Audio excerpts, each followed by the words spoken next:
ये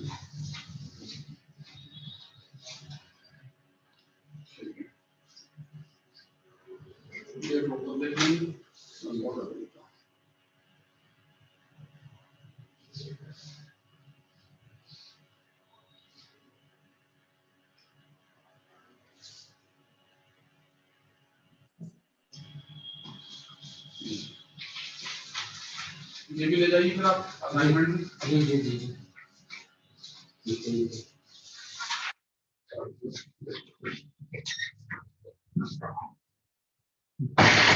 देखिए यहाँ पे तो मैं ये कह रहा था कि जो कुछ इनबिल्ट फंक्शंस हैं इसमें, जिसको हमने कल देखा था, और जो ऑलरेडी मैटलैब में इनबिल्ट है ना, तो इनको एक नजर देख लेते हैं कि क्या है। उसके बाद मेनली जो इम्प्लीमेंटेशन, जब न्यूमेरिकल कंप्यूटेशन करेंगे तो वहां मैथमेटिक्स जो है वो रिकॉल करेंगे और फिर उसको कैसे मशीन में इम्प्लीमेंट करें। जैसे इम्प्लीमेंटेशन के में देखोगे आप कि जैसे ये 1/3 है, 1/3 तो क्या होता है 0.33, ठीक है, या ऐसे लिख दूं मैं 0.3 बार। तो यहाँ क्या प्रॉब्लम होती है कि यहाँ पे ये नंबर कैसा है, ये नॉन टर्मिनेटिंग है एंड रिकरिंग। अगर आप देखो कि कैसा नंबर है, non terminating and recurring, non terminating and recurring. लेकिन जब मशीन्स में आप इंप्लीमेंट करोगे तो आपको कहीं ना कहीं कुछ डेसिमल के बाद 3 स्टेप 4 स्टेप 8 स्टेप बाद 8 डिजिट बाद आपको टर्मिनेट करना पड़ेगा, ठीक है। तो जैसे मान लो मैंने टर्मिनेट कर दिया 1/3 को, मान लो मैंने ले लिया 0.3333, मान लो 4 डिजिट तक ले लिया, ठीक है। ये इसका मतलब अप्रोक्सीमेट कर दिया इसको, अप्रोक्सीमेटली इसको 4 डिजिट तक ले लिया। एग्जैक्ट वैल्यू तो ये है, तो ये एग्जैक्ट वैल्यू तो 1/3 है माइनस 0. ये जो 3333 आया, ये बेसिकली आपका एरर हुआ। अगर इसके एब्सोल्यूट वैल्यू देखो तो ये क्या होगा, एरर। इसी को कहते हैं truncation error, truncation error, sorry truncation कह रहा, राउंड ऑफ एरर। और बाद में आप पढ़ोगे ट्रंकेशन एरर। ट्रंकेशन एरर जैसे e to the power x का एक्सपेंशन होता है 1 + x + x square by factorial 2 + x cube by factorial 3 and so on. तो वहां पे क्या होगा, क्योंकि इस सीरीज में जानते हो कि नंबर ऑफ टर्म्स क्या होते हैं, इनफाइनाइट। लेकिन मैंने आपको पहली क्लास में भी बताया था कि मशीन्स इनफाइनाइट टर्म से डील नहीं कर सकती। तो जब जैसे मान लो आपको कंप्यूट करना है e टू द पावर से 0.001, तो आप क्या करोगे यहाँ पे, अब मान लो मुझे मैं 3 प्लेस तक इसमें यहाँ ट्रंकेट कर दिया, मतलब बाद के सारे टर्म को मैं नेग्लेक्ट कर देता हूँ। तो e टू द पावर 0.001 की वैल्यू जो होगी 1 + 0.001 plus 0.001 whole square divided by factorial 2 plus एक ऐसा टर्म और लिख लो 0.001 होल क्यूब बाई फैक्टोरियल 3। तो ये उसकी अप्रोक्सीमेट वैल्यू हुई, ये इसकी अप्रोक्सीमेट वैल्यू हुई। तो अगर आपको एग्जैक्ट वैल्यू निकालना है तो e to the power 0.001 minus, और ये जो आपने ये क्वांटिटी थी, तो हमने क्या किया फाइनली हुआ क्या कि जैसे यहाँ पे मैंने 4 टर्म के बाद इसे ट्रंकेट कर दिया, मतलब बचे हुए टर्म्स को ट्रंकेट कर दिया। अब आप जैसे जैसे ज्यादा टर्म इसमें ऐड करोगे, ये जो डिफरेंस ऑफ एरर होगा ना, ये एरर कम होगा। जैसे मान लो कि मैं यहाँ पे था, तो ये जो हम जो टर्म नेग्लेक्ट करते हैं या ट्रंकेट कर देते हैं, जो टेल टर्म को हमने कैंसिल कर दिया, तो इसको कहते हैं ट्रंकेशन एरर। तो ये सब जो डिटेल्स हैं, ये सब जब मैं न्यूमेरिकल कंप्यूटेशन पे आऊंगा तो वहां पे इसको डिटेल में डिस्कस करूंगा कि ठीक है, mathematically everything is okay here, e to the power x has infinite number of terms, but when it comes to implementation, so using the property that we machine or human beings can only deal with finite number of terms, so we have to truncate it somewhere. तो इससे जो error आता है वो basically truncation error आता है कि exact value minus ये जो अप्रोक्सीमेट वैल्यू, ये जो डिफरेंस होगा वो कहलाता है ट्रंकेशन एरर। तो ये डिफरेंट तरह के एरर होते हैं। रेट ऑफ कन्वर्जेंस क्या होता है, डिग्री ऑफ अप्रोक्सीमेशन क्या होगा, इंटरपोलेशन क्या होगा, ये एक एक करके। तो मेन पार्ट जो है आपका न्यूमेरिकल कंप्यूटेशन है। लेकिन उस इन सब पे पहुंचने से पहले कुछ जो मैटलैब में जो इनबिल्ट फंक्शन है उनके बारे में एक दो एग्जांपल देख लेंगे, कैसे वो यूज हो रहे हैं और क्या क्या इसमें इनबिल्ट है, उसे यूज कैसे करना है। तो उसी तरह देखो यहाँ पे ये एक और है बिल्ट इन अरे फंक्शन, ठीक है, स्टैंडर्ड डेविएशन के लिए। If A is a vector returns the standard deviation of the element of the vector. तो जैसे मान लो 5924 स्टैंडर्ड डेविएशन निकालने के लिए ऑलरेडी मैटलैब इनबिल्ट है। उसी तरह डिटर्मिनेंट, अगर कोई आपको स्क्वायर मैट्रिक्स दे रखा है तो उसका डिटर्मिनेंट के लिए DET ऑफ ए कमांड है। जैसे देखो ये 2435 है, 24 और यहाँ पे है और 35, ये स्क्वायर मैट्रिक्स, इसको आपको डिटरमिनेंट निकालना है, सॉरी यहाँ हटा दो, यहाँ सेमीकोलन दे दिया तो रो चेंज हो जाएगा। तो डिटरमिनेंट इसका क्या गया -2। तो ये सब ऑलरेडी, उसी तरह दो वेक्टर का आप डॉट प्रोडक्ट निकाल सकते हो। मान लो पहले वेक्टर को दे दिया इस फॉर्म में 1 2 3, और ये सेकंड, ये मतलब i + 2j + 3k है, 1i + 2j + 3k, और दूसरा है 3i + 4j + 5k, दोनों का डॉट प्रोडक्ट। तो डॉट प्रोडक्ट कैसा क्वांटिटी होता है? Scalar. Dot product of two vector क्या होता है? स्केलर, क्योंकि a डॉट b क्या होता है? a डॉट b होता है magnitude of a into magnitude of b into cos theta. तो ये भी स्केलर है, ये भी स्केलर, और कॉस थीटा भी स्केलर, तो इसलिए डॉट प्रोडक्ट क्या आ गया? Scalar number. क्रॉस प्रोडक्ट का भी इसमें तरीका होता है। Cross product of two vector क्या होता है? वेक्टर क्वांटिटी होता है। तो cross product of two vector, देखो ये वेक्टर के फॉर्म में आया है ना, वेक्टर के फॉर्म में, ये इन दो वेक्टर का क्रॉस प्रोडक्ट। तो ऑलरेडी ये सब मैटलैब में इनबिल्ट फंक्शन, तो इनकी प्रोग्रामिंग की जरूरत नहीं, बस ये आपको याद रखना है कि इस तरह की चीजें इनबिल्ट है, तो इसे हमें प्रोग्रामिंग में कॉल करेंगे, एज अ कॉल फंक्शन को यूज करेंगे। उसी तरह inversion of a, sorry inverse of a. तो इनवर्स ऑफ ए क्या देगा? किसी मैट्रिक्स का इनवर्स। तो आप जानते हो डिटरमिनेंट कैसे मैट्रिक्स का पॉसिबल होता है? स्क्वायर मैट्रिक्स का। तो इस तरह ये इनवर्स INV ऑफ ए, पहले मैट्रिक्स ए डिफाइन कर दो, उसके बाद नेक्स्ट कमांड दे दो INV ऑफ ए, तो वो दे देगा इसी मैट्रिक्स का इनवर्स। अब यहाँ पे आते हैं जनरेशन ऑफ रैंडम नंबर्स। ये सिमुलेशंस या रीडिंग लेने में रैंडम नंबर्स का बड़ा रोल है। जैसे मान लो आपने कोई एल्गोरिथम डिजाइन किया या कोई थ्योरी दी, आप चाहते हो कि वो थ्योरी आप न्यूमेरिकली चेक करना चाहते हो कि सही है कि नहीं। तो सपोज क्या क्लोज्ड इंटरवल 0 1 में मैंने 50 डेटा क्रिएट किए, तो अगर आप चाहो कि रैंडमली हम कुछ नंबर जनरेट करके एक्शन देखना चाहते हैं कि या कम से कम ऑन एवरेज कैसा परफॉर्म कर रहा है, तो उसके लिए इन सब नंबर्स की जरूरत पड़ी, जनरेशन ऑफ रैंडम नंबर्स। तो देखिए इसके पीछे क्या मैथमेटिक्स इन्वॉल्व है। So what is written here, just read it, that simulation of many physical process and engineering applications frequently requires using a number or set of numbers that है ना simulation that has a random value. MATLAB has two commands, RAND and RANDN, that can be used to assign random numbers to variables. तो ये जो command है यहाँ पे, ये क्या काम करता है? ये कि 0 और 1 के बीच में रैंडमली कोई एक नंबर अलॉट होगा। जैसे देखो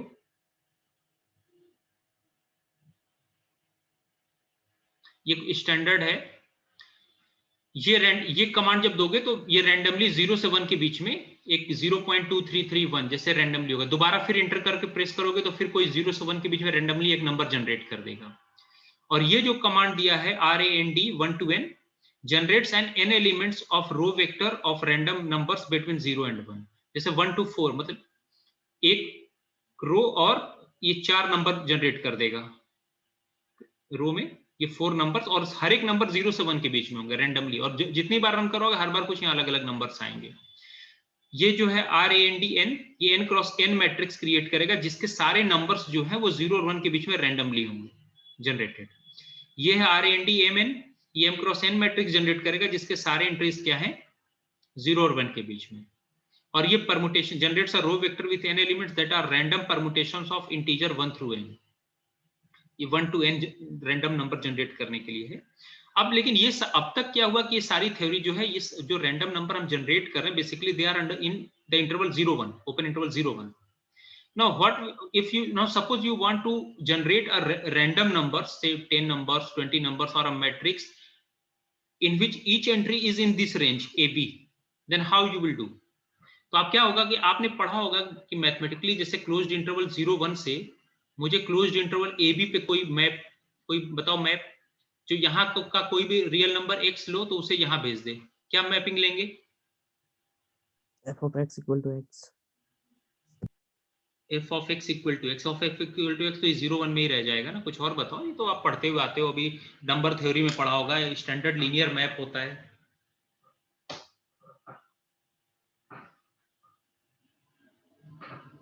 देखो x कहाँ है 0 से 1 के बीच में, मुझे इसको भेजना है क्लोज्ड इंटरवल AB के बीच में, तो मिनिमम a आना चाहिए, मिनिमम a, और लेंथ ऑफ इंटरवल क्या होगा b minus a into x कर दो, हालांकि स्लोप फॉर्म से भी आ जाएगा।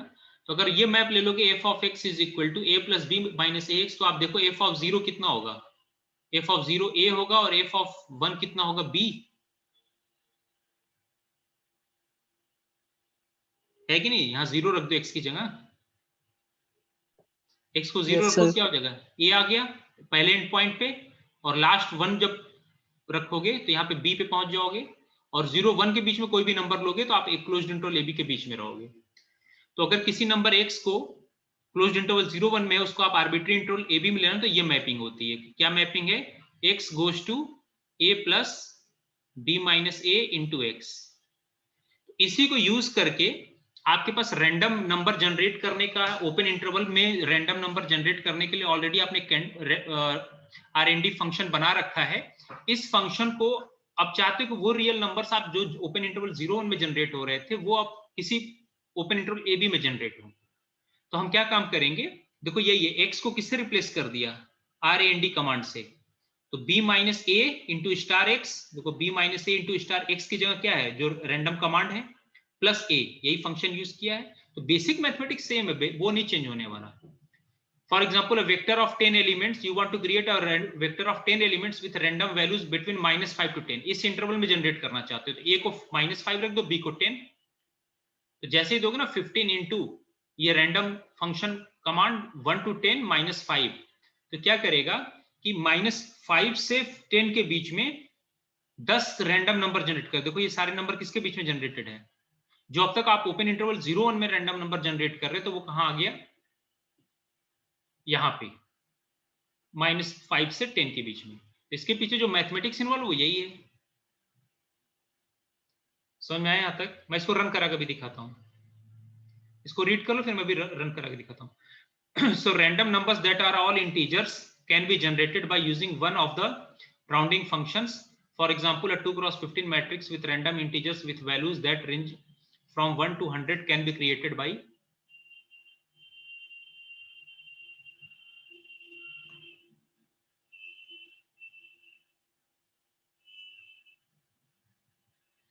तो ये रैंडम नंबर जनरेट करने का कमांड है।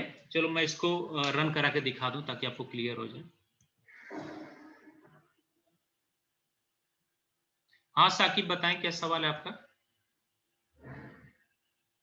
Sir, that formula has come from any method or it is hit and trial method? नहीं हिट एंड ट्रायल नहीं है। अब तो चलो, अब जब पूछ ही दिया तो बताना पड़ेगा। मैं सोच रहा था कि आप लोग करके आ जाओ। मैथमेटिक्स में कुछ भी हिट एंड ट्रायल नहीं होता, हर चीज के पीछे कुछ ना कुछ लॉजिक होता है। देखो कैसे, कहाँ लिखा था? चलो एक काम करो, इसको मैं अलग से बता दूं। ऐसे कर लो ना, जैसे ये देखो कि ये प्लॉट कर लो। चलो यहाँ ये 0 है, सॉरी ये चलो 0 1 ही ले लो, 0 ले लो यहाँ पे, और ये मान लो 1 है। आप चाह रहे कोई जनरेट कर दो, इसको A से B के बीच में भेज दो, तो क्या होगा? देखो ये बेसिकली हो क्या रहा है, कोई भी लाइन या कुछ, वो लीनियर फंक्शन था बेसिकली, वहां वो लीनियर फंक्शन था। तो होगा क्या, यहाँ से कोई भी x उठाओगे तो ये बताओ कि पहले इस 0 पे इसकी वैल्यू कितनी होगी। चलो 0 हमने कर दिया, तो फिर f(0) लिख दो। फिर यहाँ पे मान लो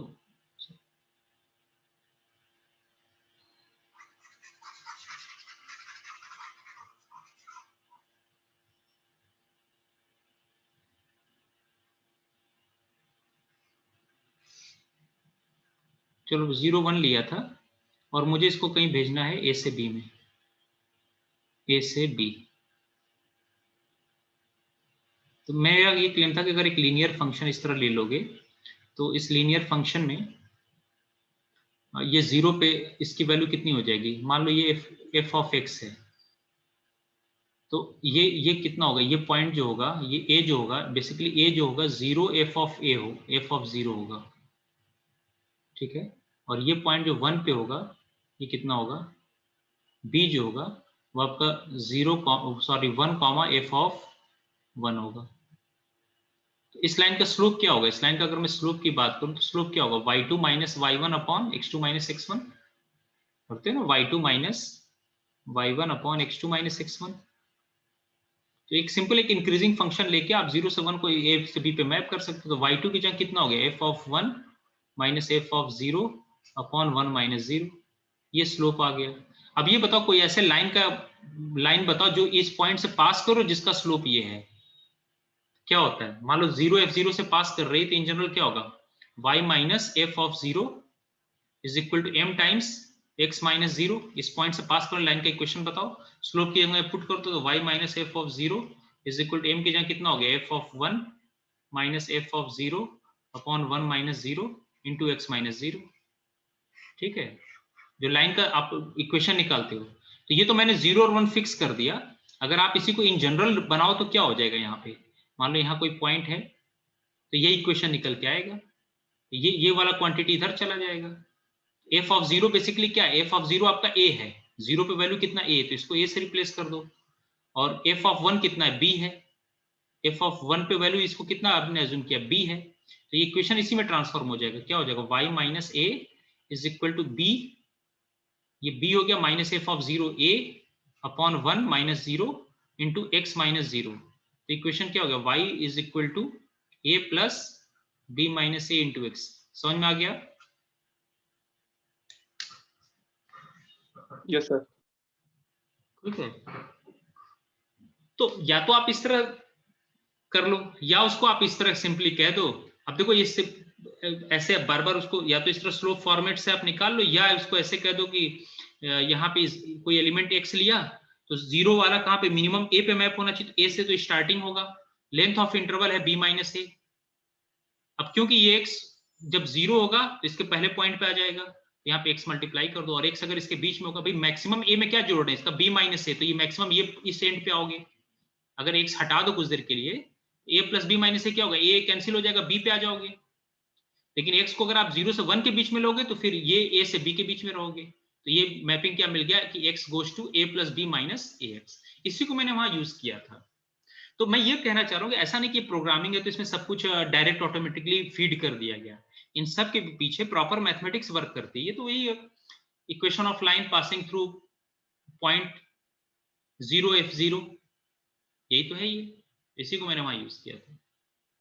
तो अगर हर एक जितने भी प्रोग्राम इसमें, अब मैटलैब में क्या कि ऑलरेडी कुछ स्टैंडर्ड फंक्शन इनबिल्ट है, तो ऐसा नहीं कि इनबिल्ट है तो कहीं से आ गए, उनके पीछे प्रॉपर प्रोग्रामिंग है, तो वो आप चाहो तो डायरेक्टली यूज कर सकते। लेकिन बीइंग अ मैथमेटिक्स स्टूडेंट आपको ये मालूम होना चाहिए उसके पीछे क्या लॉजिक इन्वॉल्व है।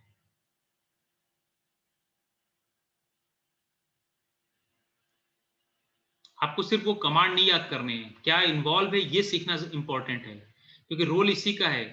आप सिर्फ कमांड और प्रोग्रामिंग के टूल्स जान जाओगे तो आप अच्छे कभी भी रिसर्चर नहीं हो सकते। चीजें कहां से आ रही, क्यों आ रही हैं, क्या उसके पीछे मैथमेटिक्स इन्वॉल्व है, ये समझना जरूरी है। वरना इसमें तो सब कुछ दे रखा है, इसमें क्या ऐसा है जो नहीं लिया हुआ है। हाँ अच्छा, मैं ये कह रहा था कि मैं इसको रन करके दिखा दूं, तो मैं इसको कहाँ गया मैटलैब आइकन, यहाँ देखो।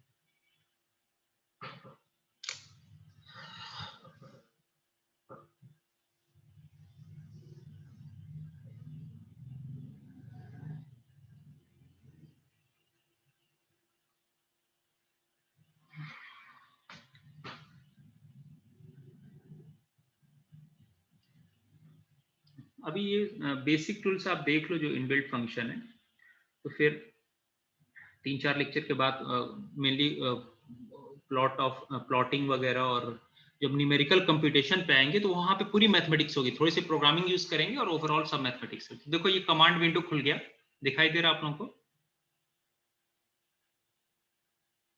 ठीक है,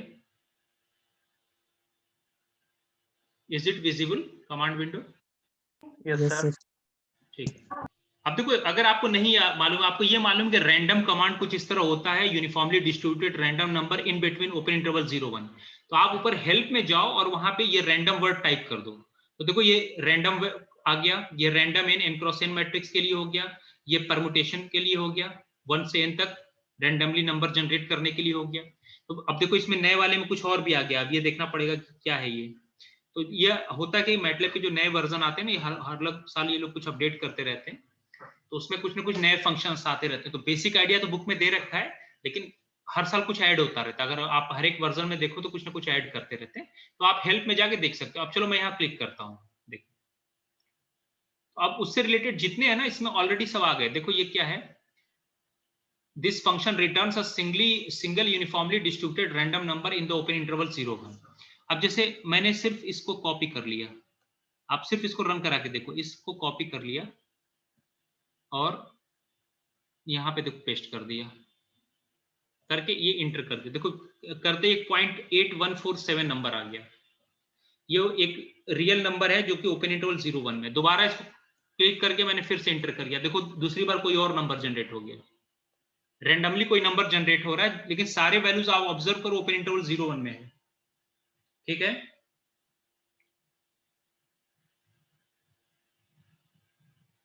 Yes, sir. ठीक है। अब आप चाह रहे हो कि मैं एक रो वेक्टर क्रिएट करूं,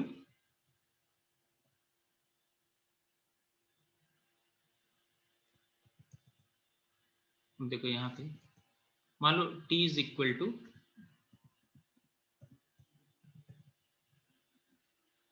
एक रो हो और 4 एलिमेंट हो, रेंडमली देखते हैं क्या आता है। देखो मैंने t को क्या असाइन किया, t को असाइन किया 1 रो एंड 4 वेक्टर्स। अगर आपको दिख रहा हो तो यहां देखो 1 रो है और 4 रेंडमली जनरेटेड ये कॉलम्स हो गए ना, 4 कॉलम्स हैं और 1 रो है, और उसमें हर एक एंट्री क्या है, every entry is in between open interval 01। तो इसको आप जितनी बार इसको कॉपी करके यहाँ पेस्ट कर देखो, हर बार ये नया कुछ नंबर जनरेट करेगा, हर रैंडमली कोई नंबर जनरेट करेगा। मैं कॉपी करके यहाँ पेस्ट कर देता हूं, देखो ठीक है। अब फायदा क्या होगा ना कि जैसे मान लो आप ओपन इंटरवल 01 में 50 रैंडम नंबर क्रिएट करके और आप कोई रीडिंग वेरीफाई करना चाहते हो whether some result is true और नॉट, तो वहां पे आपको बार बार मैन्युअली लिखना नहीं पड़ेगा, ये ऑलरेडी फंक्शन है जिसको सिमुलेशन में आप यूज कर सकते हो। समझ में आई कहां यूज होगा? ठीक है, तो Yes, sir. हाँ, तो सिमुलेशन में ये सब फंक्शंस स्टैंडर्ड फंक्शंस जो यूज करेंगे। अब आप जैसे ये चाह रहे हो कि ये सारे नंबर, जैसे देखो ये सारे नंबर ओपन इंटरवल 01 में, मैं चाह रहा हूं कि ये नंबर जो है 10 से 15 के इंटरवल में आए। तो आप क्या काम करो, इसमें देखो लिखो, जैसे मान लो कुछ y मान लो, y इज इक्वल टू, मैं चाहता हूँ 10 से 15 में आ जाए, तो y is equal to 10 shift के साथ प्लस b माइनस ए था ना, a plus b minus a, तो 10 से 15 के इंटरवल में मैं जनरेट करना चाहता हूं। तो क्या हो जाएगा, मैं समझाने के लिए 15 माइनस 10 लिख देता हूं, 15 माइनस 10 और इनटू को स्टार कहते हैं, इसमें मतलब मैटलैब में जो बिल्ट है ऑपरेशन ये है स्टार, और रैंडम कमांड दे दिया, मान लो मैं कोई नंबर जनरेट कर जाता हूं, वो नंबर 10 से 15 में होना चाहिए। स्टार सिर्फ RAND लिखोगे तो सिर्फ एक नंबर जनरेट करेगा 0 से 1 के बीच में, लेकिन मैंने अब ये इंटरवल को शिफ्ट कर दिया 10 से 15, तो देखो क्या आ रहा है, देखो ये नंबर है कि नहीं, 10 से 15 में रैंडमली जनरेटेड नंबर है।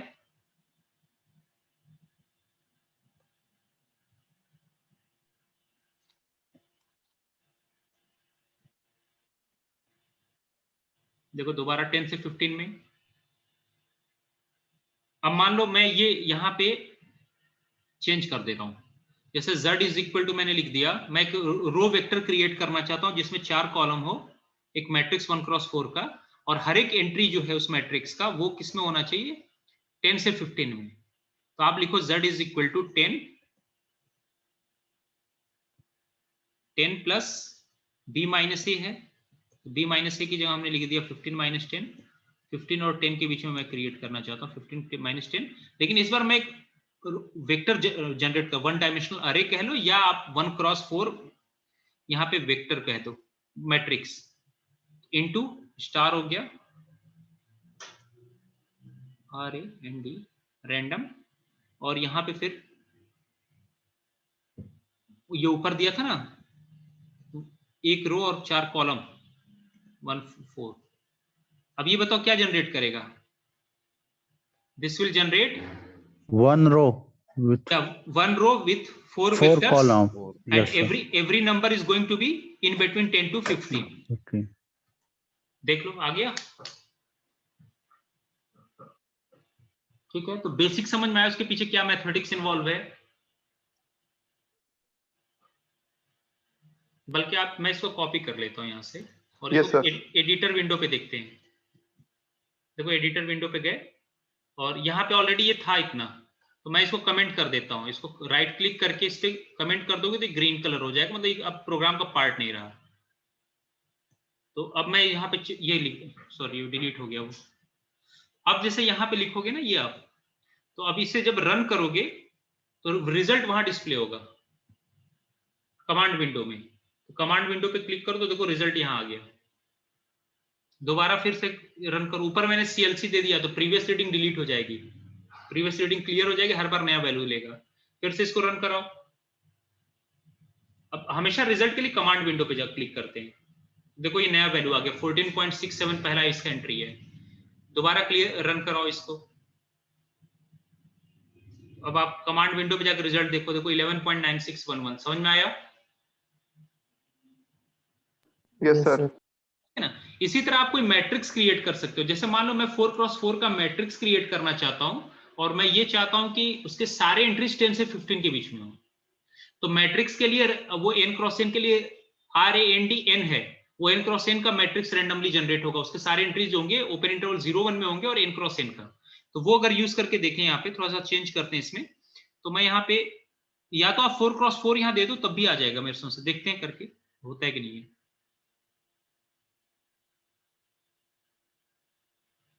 देखो 4x4 का मैट्रिक्स हुआ जिसमें सारे नंबर कहां से कहां हैं, 10 से 15 पे।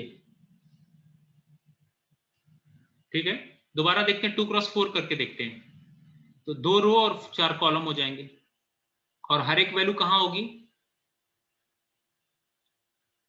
10 से 15 में। देखो ठीक है। अब मान लो अगर आपको 50 रीडिंग लेने हैं, जैसे मान लो आपको 1 और यहां कर दो 10,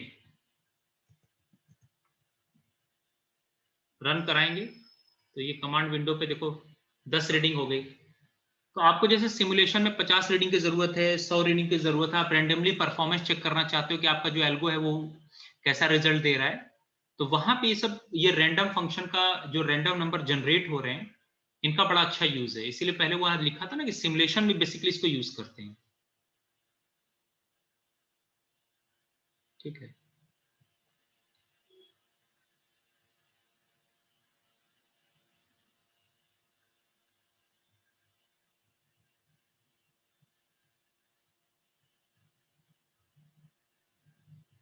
तो ये सब मैंने बता दिया, इसको आप लोग पढ़ लेंगे। मैंने इसमें मैथमेटिक्स उन्होंने डिस्कस नहीं किया था, मैंने वो आपको बता दिया कि क्या है, ये मैंने एक्सप्लेन कर दिया यहाँ पे। उम्मीद है आपको समझ में आ गया होगा कि ये क्या कहना चाह रहा है यहाँ पे।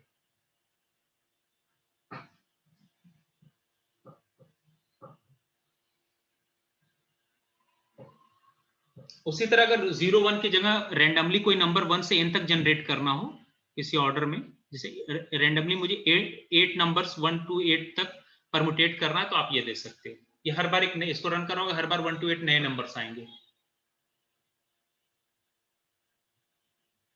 तो ये इसके लिए इनबिल्ट फंक्शन है।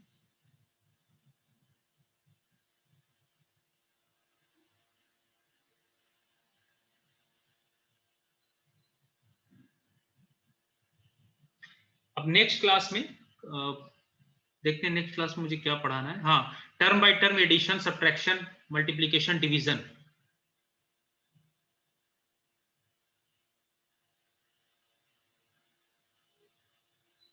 ये स्क्रिप्ट फाइल और फंक्शन फाइल में क्या डिफरेंस है, कल की क्लास में मैं ये कवर करूंगा।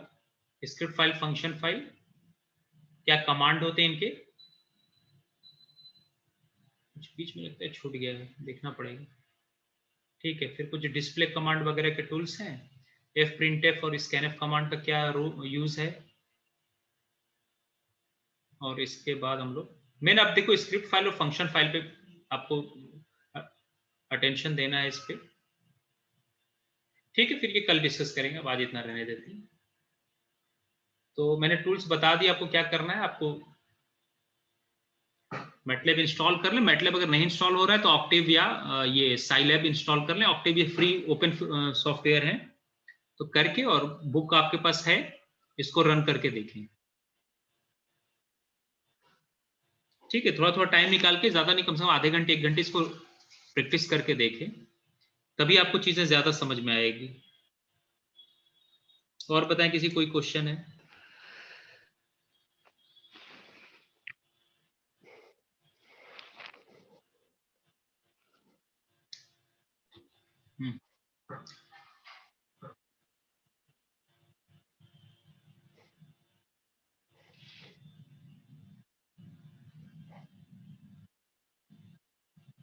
क्या वो सारी क्लासेस स्टार्ट हो गई आप लोगों की? Yes, sir. Yes, sir. Yes, sir. चलिए, इस बार तो पिछली बार से फिर भी ऑनलाइन लेक्चर अच्छे हो रहे होंगे। Yes, sir.